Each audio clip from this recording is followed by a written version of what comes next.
বিপদসীমা ছাড়িয়েছে তিস্তার পানি, তাই খুলে রাখা হয়েছে ব্যারেজের ৪০টি জল কপাট। প্রবল বেগে পানি ঢুকছে অববাহিকায়, ডুবছে লোকালয়। এরই মধ্যে লালমনিরহাটের হাতীবান্ধা, কালীগঞ্জ, আদিতমারি ও সদর উপজেলার নিম্নাঞ্চল প্লাবিত হয়েছে। পানিবন্দী অন্তত ২০ গ্রামের মানুষ। অনেকে আশ্রয় নিয়েছেন উঁচু স্থানে। তলিয়েছে ফসলের ক্ষেত। বাড়িতে পানি, চোখের উপরে সহ পানি। রাস্তাঘাট আমরা বেড়াইতে পারি না, কাজ কামে যাইতে পারি না। চলাচলের খুব সমস্যা হচ্ছে, জলাবদ্ধতার কারণে খাওয়া দাওয়ার সমস্যা আছে, গবাদি পশু নিয়ে আমরা সমস্যায় পড়েছি।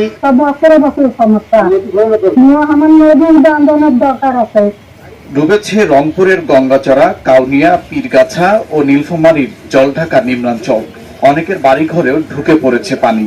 পানিবন্দী কুড়িগ্রামের রাজারহাট, উলিপুর, চিলমারি ও গাইবান্ধার সুন্দরগঞ্জের চরাঞ্চল।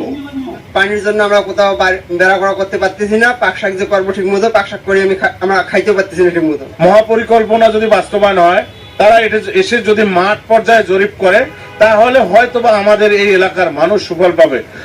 পদ্মাপাড়ের জনপদেও একই চিত্র। পানিবন্দী চাঁপাইনবাবগঞ্জ সদর ও শিবগঞ্জের অন্তত ৫,৫০০ মানুষ। তলিয়েছে ২,৫০০ হেক্টর জমির ফসল।